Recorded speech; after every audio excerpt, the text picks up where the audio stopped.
Olá, meus amigos. No estudo de hoje do livro Pão Nosso, nós vamos refletir no capítulo 164, titulado por Emmanuel, O Diabo. E o trecho que ele nos traz então como referência, Evangelho de João, capítulo 6, versículo 70.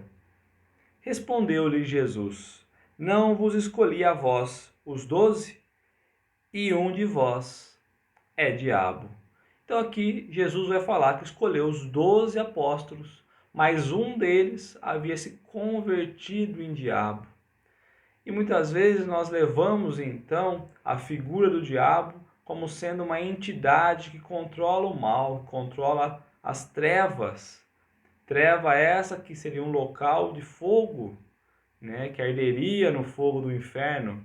Seria então uma entidade que controlaria o inferno. E vale lembrar então que diabo aqui é tudo aquilo que é colocado contra o bem. É o inverso do bem. Então, o diabo não é uma entidade, mas sim as atitudes contrárias ao bem. E Emmanuel começa então no primeiro parágrafo.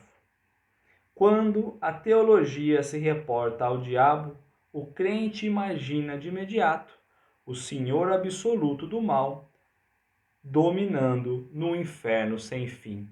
Então é como ele traz aqui.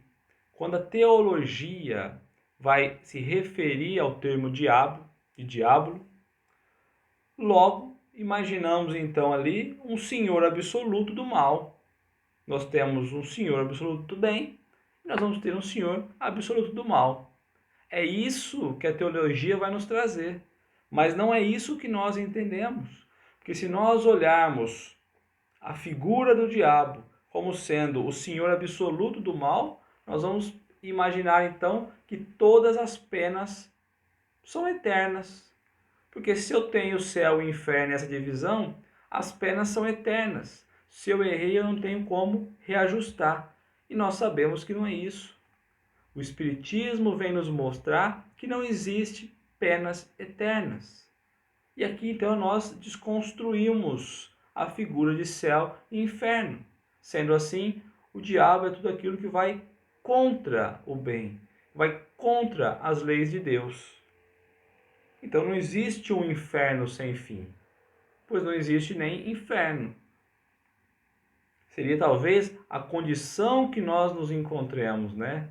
De inferno, de estar vivendo num cenário contra o mal, e o cenário inferior, contra o bem, um cenário inferior. Na concepção do aprendiz, a região amaldiçoada localiza-se em esferas distantes no seio de tormentosas trevas.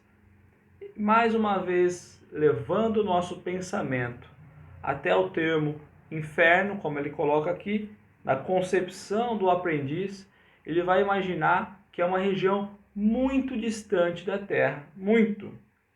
E que lá nós vamos encontrar então as trevas. É esse comparativo que Emmanuel vai nos trazendo. Diabo e inferno, o que a teologia nos traz, o que o papel nos traz, mas não o que a nossa concepção, o nosso entendimento, quando nós abrimos então e colocamos a chave da doutrina espírita, a nossa compreensão muda. Sim, as zonas purgatórias são inúmeras e sombrias, terríveis e dolorosas. Entretanto, consoante a afirmativa do próprio Jesus, o diabo partilha os serviços apostólicos, permanecia junto dos aprendizes, e um deles se constituíra em representação do próprio gênio infernal. Então ele vai trazer que aí nós poderíamos imaginar que o inferno seria as zonas umbralinas, seria o purgatório. Mas vamos levar de novo a passagem do Cristo. Não vos escolhi a vós os 12, e um de vós é diabo. Então ele não vai falar que um de vós é o diabo. Um de vós é diabo. Um de vós vai andar contrário ao bem.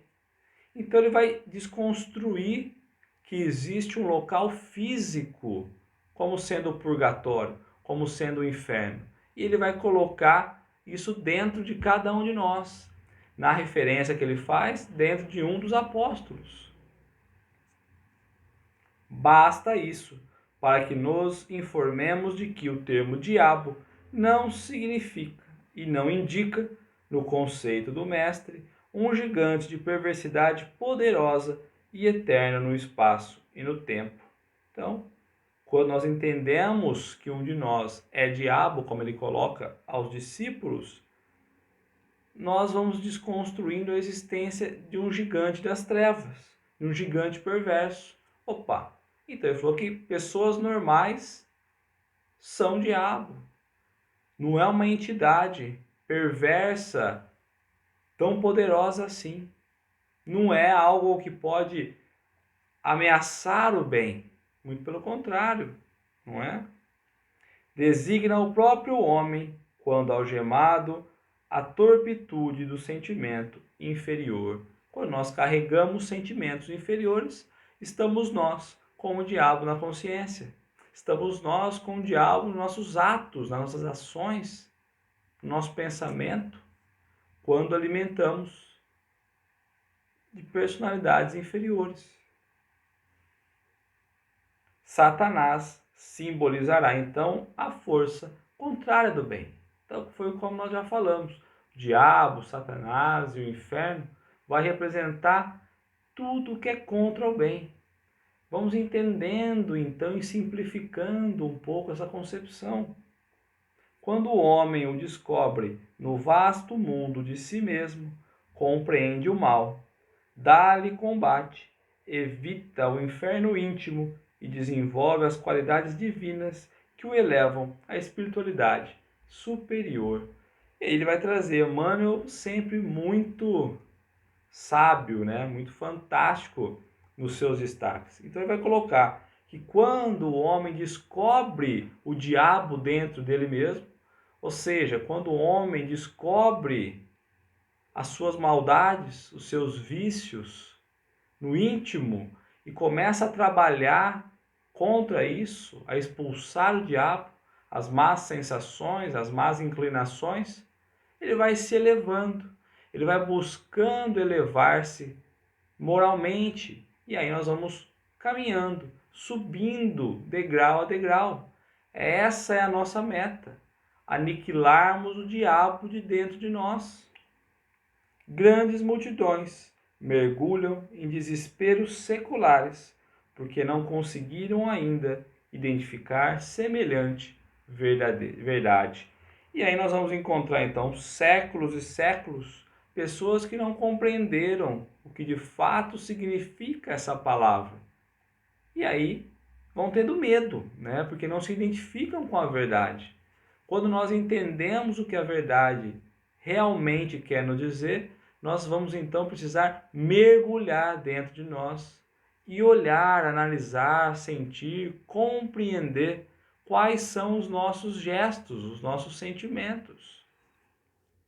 E comentando essa passagem de João, somos compelidos a ponderar se entre os 12 apóstolos um havia que se converter em diabo, ou seja, entre os 12 apóstolos um havia se convertido em diabo, não obstante a missão divina no círculo que se destinava à transformação do mundo, ou seja, sem deixar de considerar a missão divina que esse que havia se transformado em diabo tinha dentro do círculo que ele se encontrava. Ele tinha uma missão para cumprir, uma missão divina, porque ele estava num círculo.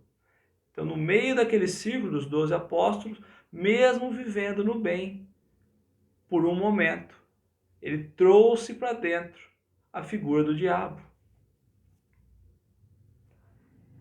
que se destinava à transformação do mundo.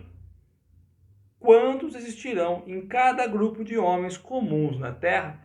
Então, se naquele círculo que estava predestinado a transformar o mundo, os 12 apóstolos, o Cristo, se lá naquele seio, naquele meio, já existia o sentimento do diabo agindo em um, o que será de nós então, nos círculos terrestres? Nós, em relação aos nossos conhecidos, nossos amigos, nas nossas relações, Como será que nós nos portamos?